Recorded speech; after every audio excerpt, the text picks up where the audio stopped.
Welcome back to my channel. आज मैं video लेकर आई हूँ पेट जो एग्ज़ाम था अभी 2025 7 सितंबर की जो सेकेंड शिफ्ट थी, ये उसका क्वेश्चन पेपर है। और इसमें आप देखेंगे जो आंसर शीट आती है उसमें ऐसे ही आती है, roll number, question booklet number, जो क्वेश्चन पर ही जो लिखा होता है, जो क्वेश्चन की जो बुक मिलती है क्वेश्चन पेपर उस पर लिखा होता है। और बाकी आपका रजिस्ट्रेशन नंबर एंड ये एग्ज़ाम सेंटर कोड, ये भी जब आप निकलवाएंगे अपना एडमिट कार्ड तो उस पर ही सब लिखा होगा। और फिर ये आ जाती है डेट और कौन सी शिफ्ट में है, आपका नाम और साइन जो भी आपको लिखा होगा वो सब आपको फिल करना होगा। और फिर जो ये है जिस पे प्रमाण पत्र लिखा है, ये सारी चीज़ जो क्लास में टीचर होंगी सब उनके अंडर में होता है, ये सब वही फिल करेंगे, आपको फिल नहीं करना होता है। और जो आंसर शीट है वो इसी टाइप की आती है जो आंसर लिखे हैं। और देख सकते हैं आप ऑब्जेक्टिव होते हैं तो इसी हिसाब से दिए हुए हैं उसके सारे के ABCD कौन सा ऑप्शन होगा। फिर ये आप देखेंगे आपको अपना एडमिट कार्ड निकलवाना होता है और आपको 2 फ़ोटो चाहिए होते हैं, आधार कार्ड चाहिए होता है, आधार कार्ड की फ़ोटोकॉपी, ये सारी चीज़ें वहाँ के लिए कंपलसरी हैं। और ये आप देखें ये सारे क्वेश्चन आए थे जो मैं बता रही हूँ अभी 2025 के 7 सितंबर को, 6 को भी था, 7 को भी था पेपर, लेकिन ये जो है 7 सितंबर की सेकेंड शिफ्ट का था।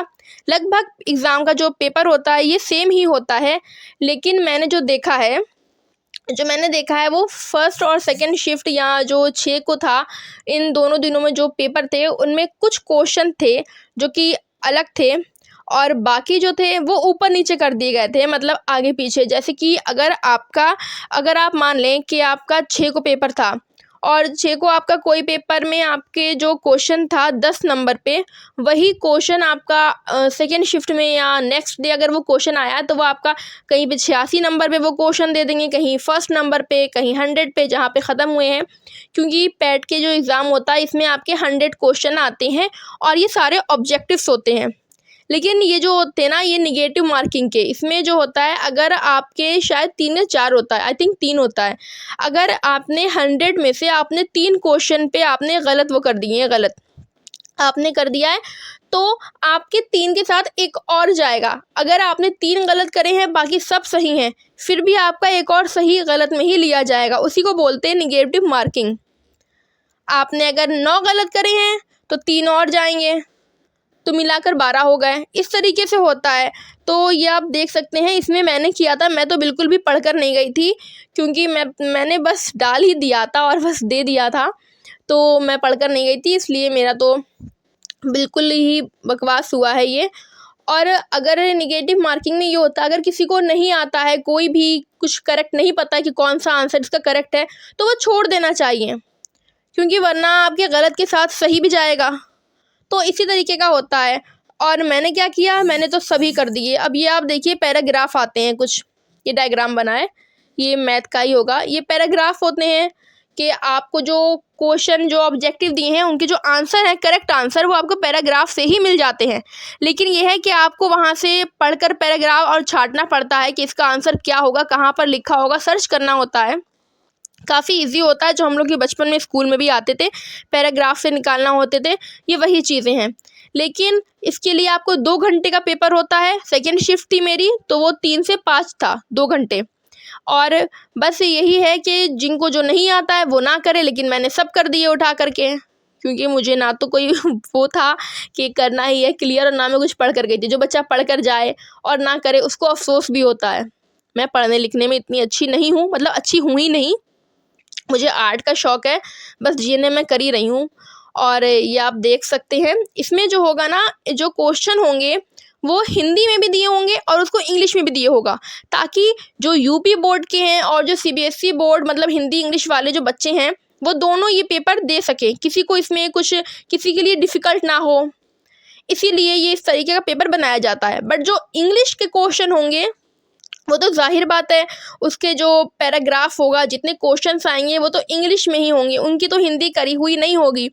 क्योंकि हिंदी मीडियम के बच्चे जो पढ़ते हैं उनमें जब इंग्लिश की जो बुक होती है वो तो टोटल इंग्लिश में ही होती है, अब उसकी तो हिंदी ट्रांसलेट करके नहीं लिखी होती है। सेम उसी प्रोसेस पर ये एग्ज़ाम जो था, ये पेपर इसी तरीके से आता है। और जो हिंदी का है वो हिंदी होगी, जैसे कि जो इंग्लिश मीडियम वाले होते हैं उनमें जब स्टार्टिंग की बुक्स में जहाँ पे हिंदी का होता है तो वहाँ पर लिखी होती है, तो सेम वही चीज़ें हैं। अब छोटा बड़ा पढ़ाया जाएगा तो हिंदी में होगा ना, अब उसको तो इंग्लिश में नहीं कर सकते हैं। तो वही चीज़ें आ गई यहाँ पर। और ये जो होता है ना क्वेश्चन जो आते हैं ये आपके काफ़ी मतलब ये नहीं है कि आपके एक ही उससे ले लिया गया, इसमें साइंस के भी आते हैं, जीके के आते हैं, और इसी तरीके से हो गया तो भाई मान लेते हैं तो इंग्लिश के भी होते हैं, हिंदी के भी होते हैं, हिस्ट्री होती है, ज्योग्राफी होती है, इसमें मैथ होती है। टोटल मतलब सारे सब्जेक्ट सब कुछ इसी के अंदर आपको देखने को मिल जाता है। अब जो पढ़ के जाएगा उसके लिए बहुत बहुत बहुत ईजी है, काफ़ी हद तक ईजी ही है, लेकिन इसके लिए आपको काफ़ी ज्ञान होना चाहिए, पढ़ लिख कर जाना चाहिए। यूट्यूब पे इसके जो है पैट की जो है इनकी जो ऑनलाइन क्लासेस होती हैं वो भी चलती हैं। मैंने तो देखी ही नहीं, जब मैं गई थी क्वेश्चन देने मतलब ये सॉरी जब मैं पेपर देने जा रही थी तब मैंने बस रास्ते में एक बार खोल करके देखी थी वीडियो और बस बंद कर दी, क्योंकि उसमें जो था सब हिस्ट्री के बारे में ही। जब मैंने खोली तो उसमें हिस्ट्री स्टार्टिंग से चल रही थी और मैं हिस्ट्री में बहुत ज़्यादा वीक हूँ, बहुत ही ज़्यादा, और मैथ में भी वीक हूँ। मतलब एक तरह से देखा जाए तो मैं बस आर्ट में अच्छी हूँ और आर्ट तो इसमें होती ही नहीं है। तो बस मैंने दे तो दिया पेपर, लेकिन मेरा पेपर ही अच्छा नहीं हुआ है, बहुत ही बुरा हुआ है। तो बस यही है कि जिन बच्चों को जो क्वेश्चन नहीं आते हैं वो छोड़ दें। यहाँ पे भी आप देख सकते हैं पैराग्राफ है कि 73 से 77 जो क्वेश्चन नंबर हैं उनके आंसर आपको इस पैराग्राफ से मिल जाएंगे। पैराग्राफ पर लिखा होगा कि कहाँ से कहाँ तक के जो हैं, फिर देख सकते हैं यहाँ पर से जो क्वेश्चन है उनके आंसर तो आपको खुद ही मतलब करना होगा कि कौन सा करेक्ट है, उस पर आपको करना होगा। क्या होता है कि बॉल पेन होता है, जो आंसर शीट मिलती है उस पर आपको जो करेक्ट आंसर है जैसे कि ABCDE, अब तो ई भी आ गया है। ई में तो यही है कि कोई भी मतलब सही नहीं है, तो वही लिखा है इसमें। तो आप देख सकते हैं 4 में नाम लिखे होंगे और उसमें होगा कि कोई भी ऑप्शन सही नहीं है, ये ई तक आते हैं। तो उसमें जो ऑप्शन आपको करेक्ट लग रहा है आप उसको बॉल पेन से उसी नंबर को आपको फिल करना होता है ब्लैक पॉइंट से। जैसे कि BA में जो एग्ज़ाम की जो कॉपी भरी जाती है सेम उसी तरह से ये भी होता है। तो ये आप देख सकते हैं। और ये जो पेंसिल से जो गोले बने हैं ये मैंने घर पर आकर देखा था कि इसका करेक्ट आंसर क्या है, तो वही जो मुझे सही लग रहा था मैंने उस पर कहीं देख दाख के मैंने ऐसे ही कर दिया है। बाकी जिनके नहीं हुए हैं उनके मुझे आंसर नहीं मिले हैं, क्योंकि मैंने इतनी कोशिश भी नहीं की। और अगर आप लोग बोलेंगे तो मैं ला सकती हूँ ये आपके लिए। अगर जो बच्चे देना चाहें पैट का एग्ज़ाम अब जो पड़ेगा 2026 में नेक्स्ट ईयर, तो वो दे सकते हैं। पहले जो था ये 1 साल तक की इसकी मान्यता थी कि आपने किया है तो ये 1 साल आपका चल जाएगा, लेकिन ये इस साल से 2025 से इसकी 3 साल की हो गई है। मतलब जिन बच्चों ने अभी क्लियर कर लिया होगा, ये अभी मैंने जो पेपर दिया है इसका, उनका 2028 तक में जो वैकेंसी निकलेगी जिसमें पैट चाहिए होगा बच्चों का कंपलसरी, उसमें उनकी जॉब लग सकती है। ये काफ़ी अच्छा है। मतलब 3 साल तक की मान्यता, एक बार करो और 3 साल तक बस क्लियर करना होगा। थोड़ा पढ़कर जाएं जिनको ये करना है। ये नेट की मतलब ये जो पैट की जो क्लासेस चलती हैं जो ऑनलाइन, ये आप देख सकते हैं तो वहाँ से आपका हो जाएगा। बाकी बुक्स भी आती होंगी इनकी, आई थिंक। मैंने तो कभी देखी ही नहीं है, कभी कुछ कोशिश नहीं की, फ़िलहाल आती ही होंगी। तो ये आप देख सकते हैं। अब इसमें 100 क्वेश्चन होते हैं, सारे ऑब्जेक्टिव्स आते हैं, यहीं पर सब ख़त्म होने वाले हैं। आप देखेंगे 100 क्वेश्चन हो गए हैं। अब इसके आगे जो होगा वो आपको रफ वर्क के लिए आपको एक प्लेन जो होगा ब्लैंक पेज मिलता है लास्ट का, जो कि रफ वर्क के लिए, जैसे मैथ का हो गया, ऐसे जो आपको चाहिए होता है उसके लिए आपको मिल जाएगा। तो अगर आप नए हैं तो मेरे चैनल को सब्सक्राइब कर दें और बेल आइकन को प्रेस करना ना भूलें। मेरी वीडियो को लाइक करते जाएं, प्यारे प्यारे कमेंट्स करें। Thank you for watching, bye.